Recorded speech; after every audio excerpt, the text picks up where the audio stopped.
ई सर्वे 800 पे स्टैटिक सर्वे कैसे किया जाता है। सबसे पहले आप ब्लूटूथ कनेक्ट कर लें। ब्लूटूथ कनेक्ट करने के बाद आप देख सकते हैं ऑप्शन था हमारे पास रूवर, बेस एंड स्टैटिक। आप स्टैटिक का ऑप्शन ऑन करें। अब क्या आपने करना है कि यहाँ पे आपको थोड़ी बहुत चेंजेस करनी पड़ेंगी, जिस तरह पॉइंट नेम देना है।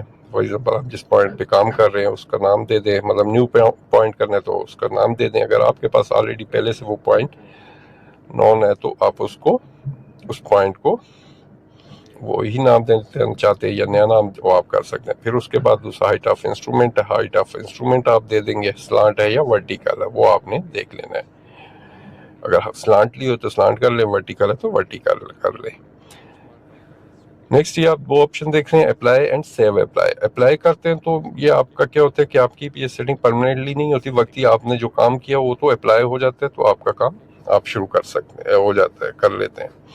यहाँ पे आप टाइमिंग जो भी आप जितने टाइम के लिए वो करना चाहते हैं। नेक्स्ट सेव एंड अप्लाई है, तो सेव एंड अप्लाई करेंगे तो आपकी एक परमानेंटली एक सेटिंग आपके कंट्रोलर में सेट हो जाती है, जो कि आपको इन फ्यूचर आपको ज़रूरत नहीं है, आप डायरेक्ट उसको स्टार्ट करके अप्लाई कर सकते हैं।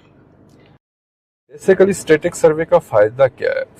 स्टैटिक सर्वे आप क्यों करते हैं? स्टैटिक सर्वे फॉर एग्जांपल आपका नया प्रोजेक्ट आपने स्टार्ट करना है तो उसके लिए आपने स्टैटिक सर्वे करते हैं। आप फॉर एग्जांपल आपको कोई डेटा दिया जाता है, बाउंड्री दी जाती है, उसके 4 पॉइंट दिए जाते हैं, तो उनको आप क्या करते हैं,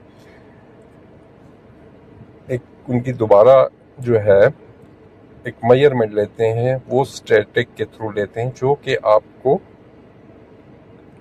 मिनिमम आप उस पर एक टाइमिंग के लिए आप उस डेटे को कलेक्ट करते हैं। 3 घंटे 4 घंटे एक एक पॉइंट की ऑब्जर्वेशन कर लेते हैं।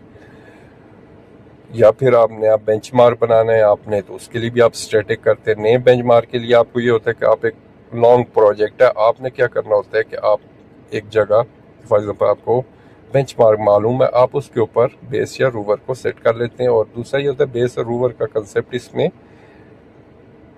स्टैटिक सर्वे में कंसिडर नहीं होता। आपने सिर्फ पाथ देना होता है, चाहे वो बेस हो या रूवर, तो आप उससे स्टैटिक कर सकते हैं। और दूसरा जो अननोन पॉइंट आप बना रहे हैं तो उनके ऊपर आप अपना जीपीएस सेट कर लें और 2 घंटे 3 घंटे के लिए आप उसकी ऑब्जर्वेशन कर लें। फिर इसी तरह तीसरा पॉइंट, फिर बाद में इस डेटे को लेके आप क्या कर सकते हैं, कंप्यूटर के थ्रू आप उसको, कुछ सॉफ्टवेयर होते हैं जिस तरह टॉपकॉन, ट्रिम्बल, मुख्तलिफ कंपनियों के अपने अपने सॉफ्टवेयर दिए होते हैं, तो आप उनसे उस डेटे को अपनी साइट के लिए प्रिपेयर कर लेते हैं एक्यूरेसी के साथ। बेंचमार्क हो या आपने जो साइट का डेटा बाउंड्री कर लिया तो उससे आप अपनी साइट को लेआउट के लिए तैयार करते हैं। तो मैं ख्याल स्टेटिंग में बेस्ट जो होता है वो टॉपकॉन ही है। बाकी ये सब तकरीबन ऑलमोस्ट आर कंपनी जैसा सोकिया, चेकनाउ, ई सर्वे, हर एक ने दिया होता है अपना मतलब स्टैटिक का ऑप्शन। सोकिया में है, लाइका में, ट्रिम्बल में है, लेकिन मेरे ख्याल में टॉपकॉन सबसे जो है बेस्ट है। तो बेसिक मतलब थोड़ा आपको एक कंसेप्ट देना था स्टैटिक के बारे में। Thank you for